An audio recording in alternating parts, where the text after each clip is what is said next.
इशूरा episode 7 की शुरुआत में हम ओरेस्टियन आर्मी को देखते हैं जो कहीं जा रही होती है। यूनो भी उनके साथ होती है और वो उनके कैप्टन से पूछती है क्या हम लीथिया के बॉर्डर के पास नहीं पहुंच गए हैं। वो कैप्टन कहता है तुमने बिल्कुल सही कहा, वो उस पहाड़ के पास ही है। यूनो कहती है मैं जानती हूँ कि आप हमें लीथिया की टेरिटरी के बारे में बताना चाहते हैं, लेकिन उनके बॉर्डर के इतने करीब जाना क्या खतरनाक नहीं होगा। वो कैप्टन कहता है तुमने बिल्कुल सही कहा, हमारे और लीथिया के दरमियान सिचुएशन काफी ज्यादा खराब है, लेकिन ऐसा सिर्फ आउटसाइड वर्ल्ड में ही है। जो सुनकर यूनो कहती है तो आपके कहने का मतलब ये है कि दोनों कंट्रीज के दरमियान अभी भी फ्रेंडली टर्म्स मौजूद हैं। कैप्टन बताता है कि मुझे तो लगता है कि ओरेस्टिया ने ऐसा इसलिए किया है ताकि लीथिया अपनी आजादी खुद ही छोड़कर ओरेस्टिया के साथ शामिल हो जाए, और दरअसल लीथिया वालों ने ही रिक्वेस्ट की है कि हम यहाँ पर पेट्रोलिंग करें। जो सुनकर यूनो हैरान हो जाती है। लीथिया का कहना है कि अगर ओरेस्टिया को अपना पब्लिक ऑर्डर बरकरार रखना है तो उसे लुटेरों से निपटने के लिए कुछ करना चाहिए। तो शायद यही वजह है कि ओरेस्टिया इस चीज की रिस्पॉन्सिबिलिटी उठा रहा है। यूनो पूछती है आखिर वो लुटेरे कौन है। कैप्टन बताता है कि ऐसा करने वाला ओरेस्टिया ही है। यूनो कहती है तो यानी कि यहाँ पर जो पेट्रोलिंग हो रही है ये सिर्फ एक दिखावा है ताकि लीथिया को ये ना लगे कि ओरेस्टिया इन सब में शामिल है। कैप्टन कहता है लेकिन लीथिया भी इस बारे में जानता है, उनका हमसे ये पेट्रोलिंग करवाना सिर्फ एक धमकी है। वो ऐसा करके सिर्फ हमें नीचा दिखाना चाहते हैं और वो जानबूझकर ऐसी गलतियां करेंगे जिससे हमारे और उनके दरमियान जंग करने की एक वजह मिल जाए। ये कोई अच्छी चाल तो नहीं है, मगर इस वजह से उनको कोई नुकसान नहीं होगा। टैरन दी गार्डेड इस तरह के काम को करना काफी अच्छे से जानती है। यूनो पूछती है क्या जंग वाकई ही नहीं टाली जा सकती। कैप्टन हाँ में जवाब देता है। कैप्टन कहता है कि लीथिया के पास हमारे ऊपर अटैक करने की कोई वजह नहीं है, तो मुझे नहीं लगता कि एक बड़ी जंग अभी शुरू होगी। तभी साइड पर चलता सोचिरो कहता है क्या वाकई ऐसा नहीं होगा, मैंने तो सुना था कि मुझे यहाँ पर फाइट करने को मिलेगी। यूनो कहती है शायद लीथिया को नहीं पता है कि तुम्हारी सिचुएशन इस टाइम क्या है। सोजिरो कहता है तुमने बिल्कुल सही कहा, मुझे लगता है कि शायद मुझे खुद टैरन से मिलकर उसे जंग शुरू करवा देनी चाहिए। जो सुनकर कैप्टन मुस्कुराते हुए कहता है तुम तो काफी ज्यादा जोशीले हो। यूनो कहती है माफ करना, लेकिन वो एक विजिटर है और उसे हमारी इस दुनिया के बारे में कुछ खास नहीं पता है। फिर कैप्टन कहता है कि ओरेस्टिया ने शांति बनाए रखने के लिए बहुत कुछ किया है, यहाँ तक कि हमने सेल्फ प्रोक्लेम डीमन किंग को खत्म करके लीथिया को एक आजाद स्टेट रहने देने का सोचा था, लेकिन उन्होंने वेवरेंट्स की आर्मी को यूज किया जो कि हमारे कंट्रोल से बाहर है, इसलिए हम उन्हें ऐसा नहीं करने दे सकते।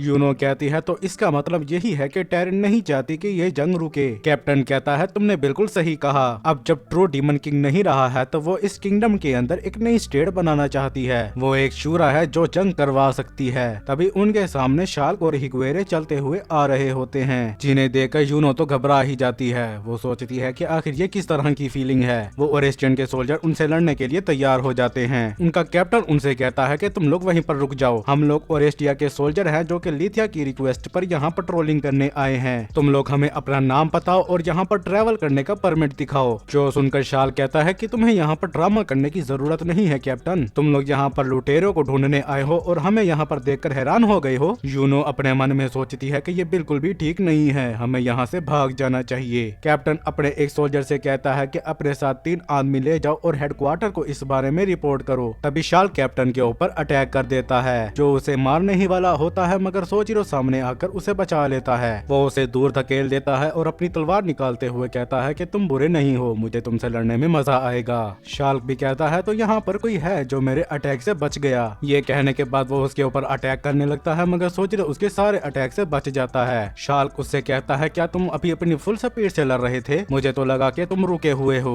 हम देखते हैं कि शाल्क का एक अटैक सोजिरो को लग गया था। सोजिरो उससे कहता है कि हड्डियों का ढांचा होने के बावजूद भी तुम बहुत बोलते हो। वो अपने मन में सोचता है कि मैं उसके अटैक्स को नहीं देख पाया। फिर वो अपनी तलवार को पकड़ते हुए कहता है कि मुझे उसके मूव्स को प्रिडिक्ट करना होगा। इसके बाद वो दोनों दोबारा से लड़ने लगते हैं। इस दौरान सोजिरो उसके सारे मूव्स और कमजोरियों को नोट करने लगता है। शाल्क उससे रुककर कहता है कि तुम्हारे अंदर हिम्मत तो है, और वो हंसते हुए कहता है कि तुम्हारे लिए ये काम हड्डियों को तोड़ने जैसा होगा। सोजिरो कहता है क्या तुम मेरे साथ मजाक कर रहे हो, क्यों ना मैं तुम्हारी हड्डियां सच में तोड़ दूं। ये कहकर वो शाल के ऊपर अटैक कर देता है और वो दोबारा से आपस में लड़ने लगते हैं। तभी उनका कैप्टन अपने सोल्जर्स को कहता है कि उनके ऊपर तीर बरसाओ। वो सोल्जर ऐसा करने ही वाले होते हैं, तभी उनका कैप्टन कहता है कि उस स्केलेटन के ऊपर नहीं बल्कि उस मैंड्रिक के ऊपर। शाल्क हिगवेरे से कहता है कि इस तलवारबाज को मैं संभालता हूँ, तुम्हारे लिए इससे लड़ना मुश्किल होगा, तुम यहाँ से एक घोड़ा चुरा कर भाग जाओ। जो सुनकर हिगवेरे कहता है ठीक है मैं ऐसा ही करूंगा, और वो उन सोल्जर से लड़ने के लिए चला जाता है ताकि उनसे एक घोड़ा चुरा सके। जो देखकर उनका कैप्टन उसके ऊपर तीर बरसाने का कहता है, मगर हिगवेरे अपने अंदर से काफी सारी स्वार्स निकालकर उन सोल्जर के ऊपर एक एक करके स्टैप कर देता है। यूनो एक सोल्जर के पीछे बैठी हुई थी तो वो उस अटैक से बच जाती है। वो कैप्टन से पूछती है क्या वो ठीक है। कैप्टन कहता है कि ये अटैक जानलेवा नहीं था।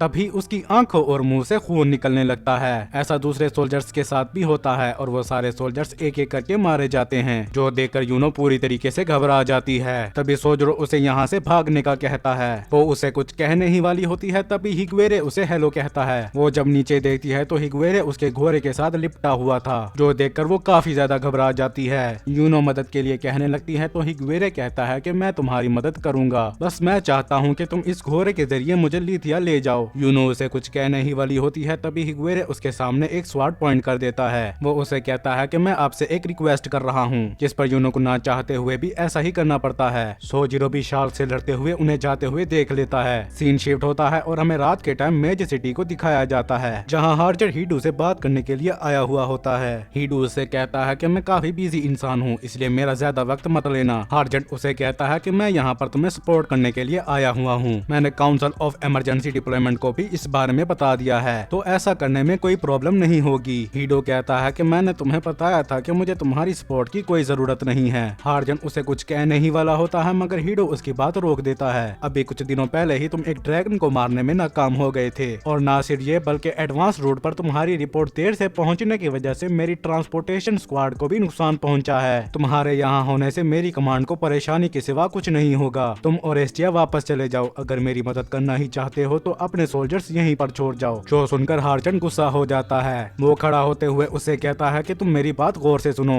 तुम्हें एक ऐसे एक्सपर्ट की जरूरत है जो कि वेवरेंट से लड़ना जानता हो। तुम ये बात अच्छी तरह जानते हो क्योंकि तुम कोई आम वेवरेंट से नहीं लड़ रहे हो। हीडू उसे कहता है तुम्हें क्या लगता है कि मैं टेरेंस के वेवरेंट्स के बारे में प्लान किए बगैर ही यहाँ आ गया हूँ। हार्जन जोर से टेबल पे हाथ पटकते हुए कहता है कि यहाँ मसला टेरेन नहीं है, स्टार रनर यहाँ पर आ रहा है। जो सुनकर हीडू भी हैरानगी से पूछता है क्या तुम आलसी स्टार रनर की बात कर रहे हो। हार्जन बताता है कि लिथिया ने आलस से पहले ग्रेट लैब्रिंथ ऑफ नकान से कोल्ड स्टार चुरा लिया है, और तुम्हें क्या लगता है कि वो इतने कीमती खजाने को इतनी आसानी से छोड़ देगा। वो लिथिया के साथ साथ मेज सिटी के ऊपर भी अटैक कर देगा। हीडू कहता है तो क्या तुम अपने हथियार की मदद से आलस को मार देना, मैं सिर्फ तुम्हें इतना ही करने की इजाजत दे सकता हूँ। तभी उस सिटी के बाहर एक अटैक होता है। हार्जन और हीडू भी जब खिड़की से देखते हैं तो वो देखकर हैरान रह जाते हैं कि सिटी का एक बहुत बड़ा हिस्सा पूरी तरीके से तबाह हो गया था। तभी उसी जगह से दोबारा से एक बहुत बड़ा अटैक होता है, जो कि शहर के हिफाजती दीवार को तोड़ते हुए शहर के अंदर घुसकर वहाँ पर तबाही मचा देता है। जो देखकर हीडू कहता है कि वो अभी से ही इस चीज का इस्तेमाल कर रही है, क्या वो पागल हो गई है। हार्जन पूछता है क्या ये जंग का ऐलान है, वो मेज सिटी के ऊपर अटैक क्यों कर रही है। मेज सिटी के तो लिथिया के साथ अच्छे ताल्लुकात हैं, मगर हीडू उसे चुप रहने का कहता है। वो अपने मन में सोचता है कि टेरेन जंग के लिए पूरी तरीके से तैयार है, तो क्या ये उसके एक प्लान का पार्ट है। उसे शायद अब किसी चीज की परवाह नहीं है। हमें नहीं लगा था कि टेरेन इतना नीचे गिर जाएगी। तभी हीडू के पास एक सोल्जर उसे रिपोर्ट देने के लिए आता है। हीडू कहता है क्या तुम मुझे इस अटैक के बारे में रिपोर्ट करने आए हो। वो सोल्जर बताता है ऐसा नहीं है, बल्कि दोपहर में जाने वाली पेट्रोल स्क्वाड अभी तक वापस नहीं आई है। जो सुनकर हीडू उससे इस बारे में पूछता है। हीडू कहता है कि हमारी स्क्वाड ने वहाँ पर जाकर चेक किया था, वहाँ के सारे सोल्जर्स मारे गए थे। देखकर लगता है कि उन्हें पॉइजन दिया गया था, उनमें से कोई भी जिंदा नहीं बच पाया है। हीडू पूछता है क्या मतलब कोई भी नहीं। वो सोल्जर कहता है यहाँ तक कि सोजिरो द वेलो स्वार्ड भी नहीं। देखकर लगता है कि हम कोई भी सर्वाइवर नहीं ढूंढ पाए हैं। जो सुनकर हार्जन उसे कहता है कि अब तुम क्या करोगे हीडो द क्लैम्प। हीडो कहता है कि सिर्फ सोजिरो ही असैसिनेशन प्लान के लिए मोहरा नहीं है, मैंने पहले ही किसी को भेज दिया है, कूदे द पासिंग डिजास्टर। हार्जन कहता है कि अब असैसिनेशन प्लान के ऊपर काम करना बिल्कुल बेकार है, हमें अपनी फौज को उनसे लड़ने के लिए तैयार कर लेना चाहिए। हीडू कहता है कि मैं अपने सोल्जर्स को सामने से लड़ने के लिए नहीं भेज सकता, वेवरेंट्स की आर्मी यहाँ पर अटैक करने जरूर आएगी। हार्जन भी जब खिड़की से देखता है तो वहाँ पर काफी सारे वेवरेंट्स उनके ऊपर अटैक करने के लिए आ रहे होते हैं। वो कहता है ठीक है, इस मामले को मैं संभाल लूंगा, वेवरेंट्स का शिकार करना मेरा काम है। हीडू गुस्से में कहता है कि तुम चुप हो जाओ बूढ़े इंसान कहीं के, क्या इस टाइम पर हम अपनी एंटी एयर स्क्वाड को आगे लड़ने के लिए भेज भी सकते हैं। अगर वो लोग बिल्डिंग के अंदर घुस गए तो हमारा उनसे लड़ना मुश्किल हो जाएगा,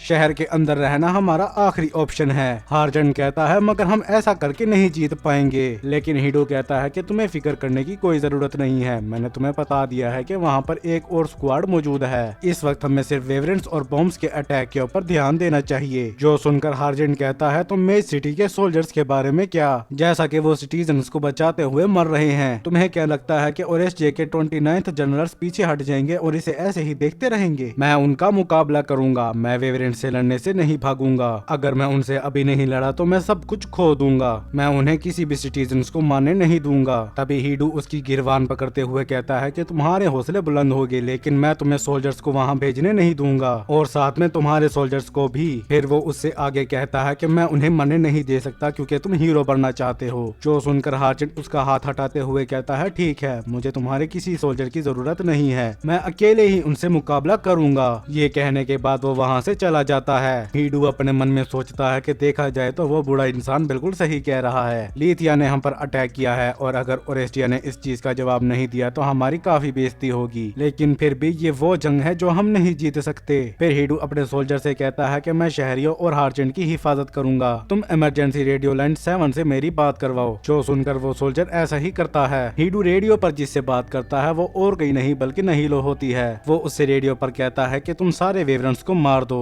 लेकिन हमारे दुश्मन की किसी भी आर्मी सोल्जर को मत मारना जब तक कि जरूरत ना पड़े। नहीलो पूछती है क्या तुम मुझे अभी से ही भेज रहे हो? हीडू कहता है कि सिचुएशन अब बदल गई है, सोजिरो द वेलोस्वार्ड मारा गया है, टेरेन को असैसिनेट करने की कोई गारंटी नहीं है। अगर कुजे भी अपने मिशन में नाकाम होता है तो तुम लीथिया को पूरी तरीके से तबाह कर देना। जो सुनकर नहीलो कहती है ठीक है, ये इतना मुश्किल नहीं होगा। अगर तुम जंग जीत गए तो क्या तुम मेरी ख्वाहिश पूरी करोगे? हीडू कहता है कि तुम एक आम ओरेस्टियन शहरी के बराबर जिंदगी चाहती हो, मैं तुम्हें इस चीज की अप्रूवल दे दूंगा जिसे कोई भी मानने से इनकार नहीं करेगा, तुम जैसे चाहो वैसे रह सकती हो। नहीलो कहती है और मैं स्कूल भी जाना चाहती हूँ। हीडू कहता है अगर तुम कामयाब हुई तब। इसके बाद हीडू वो रेडियो बंद कर देता है और उसके साथ वाला सोल्जर घबराते हुए पूछता है क्या ये वाकई एक अच्छा आइडिया है? क्या हमें वाकई ही उस मॉन्स्टर को वहाँ पर भेजना चाहिए? हीडू कहता है कि वो एक हथियार है और तुमने सुना ना कि अभी हमने क्या डील की है। वो सोल्जर कहता है कि मैंने सुना था कि उसने ओरेस्टियन की रिजलन आर्मी को अकेले ही खत्म कर दिया था। हीडू कहता है कि अगर मैंने सही फैसला किया है तो ये हमें अभी ही पता चल जाएगा। सीन शिफ्ट होता है और नहीलो एक स्टोर जैसे दिखने वाली जगह के बाहर दो लोगों से बात करती है। वो उन दोनों को उस स्टोर का दरवाजा खोलने को कहती है। उन दोनों को हीडू से ऑर्डर तो मिले होते हैं मगर फिर भी वो ऐसा करने पर घबरा रहे होते हैं। नहीलो हंसते हुए कहती है क्या तुम्हें लगता है कि मैं तुम्हें धोखा दे दूंगी? क्या तुम लोग मुझ पर इसलिए भरोसा नहीं करते क्योंकि मैं कोई मिनियन नहीं हूँ? जो सुनने के बाद वो दोनों उस स्टोर का गेट खोल देते हैं जहाँ पर एक बहुत बड़ा स्पाइडर होता है जो शायद एक रिपोर्ट है। नहीलो उसे देखते हुए कहती है कि हम दोबारा से एक बैटल कर रहे हैं हेलेंटन। इसके बाद नहीलो अपने कपड़े उतारने लगती है। वहाँ पर खड़ा एक आदमी कहता है कि आखिर तुम ये क्या कर रही हो? नहीलो उसे कहती है कि क्या तुम्हें इससे कोई प्रॉब्लम है? वो आदमी अपना मुंह दूसरी तरफ करते हुए कहता है नहीं कुछ नहीं। नहीलो भागकर उस स्पाइडर के अंदर जा बैठती है और अपनी पीठ पर लगे वायर्स उस स्पाइडर के साथ कनेक्ट करने लगती है जिससे वो स्पाइडर रिपोर्ट एक्टिवेट हो जाता है। जो देखकर वो दोनों डर जाते हैं और वहाँ से हट जाते हैं। वो स्पाइडर बड़ी तेजी के साथ वहाँ से जाने लगता है। नहीलो उसके अंदर बैठकर हंसते हुए कहती है कि मुझे मेरी बॉडी काफी ज्यादा लाइट महसूस हो रही है, मैं आजाद हूँ, आजादी बहुत अच्छी होती है। और इसी के साथ ये एपिसोड यहीं पर खत्म हो जाता है। वीडियो अच्छी लगी हो तो लाइक करे, वीडियो कैसी लगी इस बारे में कमेंट्स में बताएं। इस तरह की मजीद वीडियो देखने के लिए चैनल को सब्सक्राइब भी करें और हमारी दूसरी वीडियोस को भी सपोर्ट करें। तब तक के लिए इत्ते की मस्त।